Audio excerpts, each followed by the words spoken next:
Fallacies. EDU. Nice play on words, sir. Well, it's a letter. It's not a word. Play on letters. Is that a thing? I don't know. I feel like it's not. I'm going to put this on the wall right I don't know. Right under our first one. Should increase the surface area on this. Yeah. Boom. All right. Fallacies. Logical fallacies. You may not know what fallacies are, but you may know what fallacies are. Either way,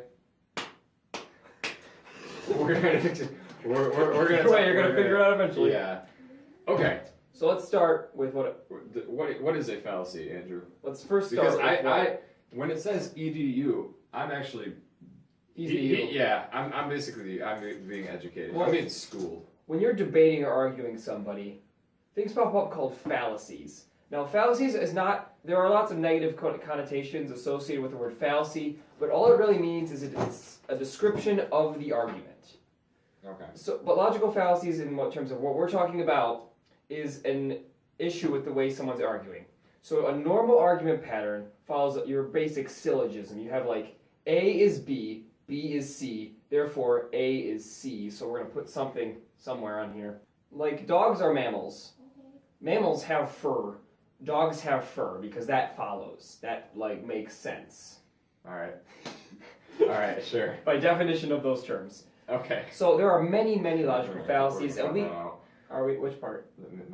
Your thing. Fail. Okay. Yeah, all right. So we're gonna discuss a few fallacies. There are probably more than would fit in the time we've allotted for ourselves. We're just gonna cover 7 of them. Oh, wait. 1, 2, 3, 4, 5, There's 6. There are 7. of Okay. them. All right. There are 7. So the first one we're going to be edit. The first fallacy we're going to be discussing today is called Argumentum ad baculum. Now most of these terms are Latin. Yeah. Please For some reason. Do you know what that translates as? Or you want to just kind of explain? I don't know what that one translates as. All right. But that is basically arguing your point. And well, instead of arguing your argument, you argue that you're going to use force on the person unless they agree with you, like you threaten them. You're going to beat them up. So let's do an example. All right. So I'm going to say, all right. Here's, I'm going to say something. An opinion. You think? All right.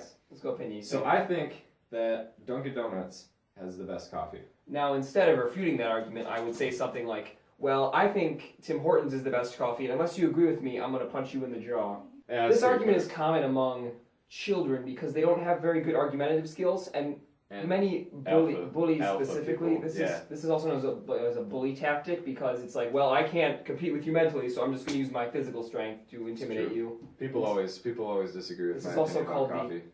This is also called the intimidation fallacy, or the fight me brah one. I don't think anybody calls it that, but okay. I call it that. All right, fallacy number dos.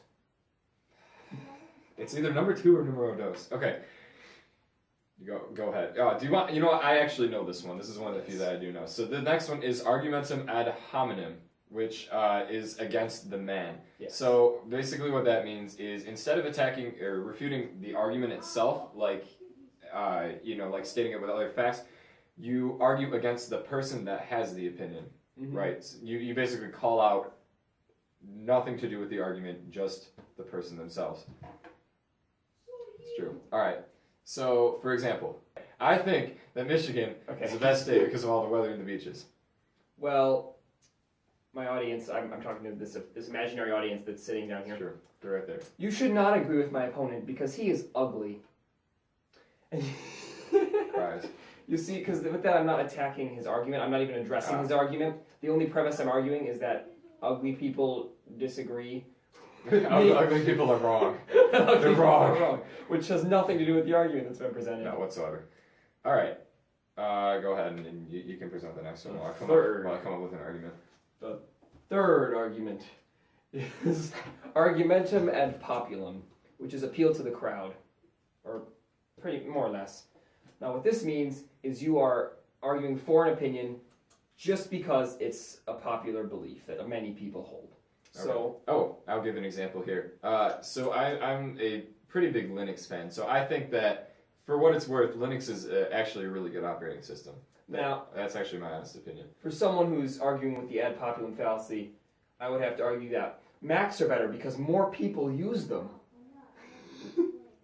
And with that, I'm not arguing any kind of logical proof or evidence or facts or any refutation at all, other than I have more people on my side, which doesn't make it more true. So if you're a hipster, you probably don't use this argument too much whatsoever.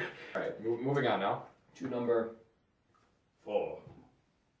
Fjord. Fjord? Fjord. I spy high. No, this is Danish. Fjord. Fjord? Fjord. Fjord? Like fear? I don't know how it's spelled. Moving on. Swear to me! Okay. Argumentum ad lazarum. This argument is when you agree with an arguer because the arguer is at a disadvantage economically, like they're not wealthy. It could also mean if you disagree with somebody because they're wealthy or because they have privileges. Yeah. So for example, I'll give the example is, I actually hear people use this one a lot, is everybody should own a hybrid. Hybrids should be the only cars available because they save gas, they save the environment, and so on. And if I was to refute that with ad lazarum, I would say something to the extent of, well, you can't have that opinion because you can afford a hybrid, so you can't talk about that issue at all. I can't afford a hybrid. Okay. Hypothetically. Hypothetically, this is all hypothetical. These are all hypothetical scenarios. Except for Linux. There are no hybrids in sunny California. It's true. What? What? You agreed with me before I realized what you said. Alright. Okay. Number 5 is the straw man fallacy. It's where you misrepresent your opponent's point to something that's easier to argue. It's true. So hypothetically. So I would go out on a limb and say that healthy options should be available to elementary and actually no, just all public school kids across the U.S. And I would represent his argument using the straw man fallacy. I would say, so you're saying everyone should go vegan?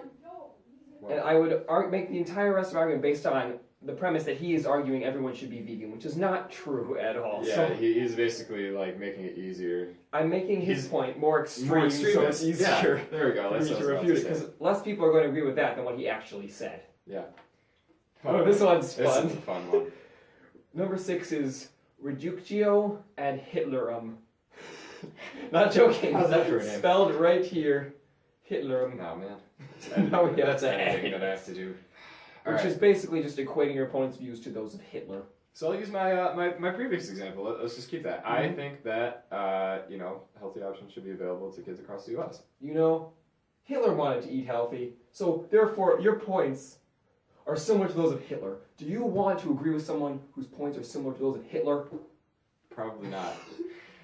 Which is just ridiculous. Like, Yeah, no, that's ridiculous. You can't make that conclusion. get out. I mean, you can, but You can, but you're wrong. You're doing it. You're wrong. Which plays in nicely too. Fallacy. That's right. You didn't hear that wrong. We'll say it again. Fallacy. Your video did not jump. The Fallacy is disregarding someone's entire argument because it contains a logical fallacy. All right. Our example for this one was if I said, back to the eating healthy in schools, like I think healthy options should be available to children in all public schools. Now, a lot of people agree with this option, and Well, I can call you out on this one. yes. All right. Well, I can basically just call them out saying that, like, oh, a lot of people agree with you. You are using ad populum. Argumentum ad populum. That is a fallacy. Therefore, you're wrong. Which is true, but in this Wait, case, which is what true part of that that that is was true? it's true that that was a fallacy. It's There true you that That is a fallacy. that I didn't use ad populum. But if I was to hypothetically make an entire argument for the topic and it contained a lot of people agree with it, and he called me out on ad populum, I would actually call him out on using the fallacy, meaning that I argued a lot of valid facts and points and evidence, and he's refuting my entire argument by basically just saying, well, you used a fallacy, so you're wrong. But it just basically spirals from there. It does. It's a vicious cycle. Yeah. Well, there are a lot more fallacies in this. Yeah, definitely. Like, There's lists of There's them. like dozens, Google it. Just look up scores and fallacies. scores of fallacies. We might do another one. Look it up on Bing. You could, yeah, Bing it. Bing it. But more people use Google, so Google's better. And with that, Yeah. We need an outro. no.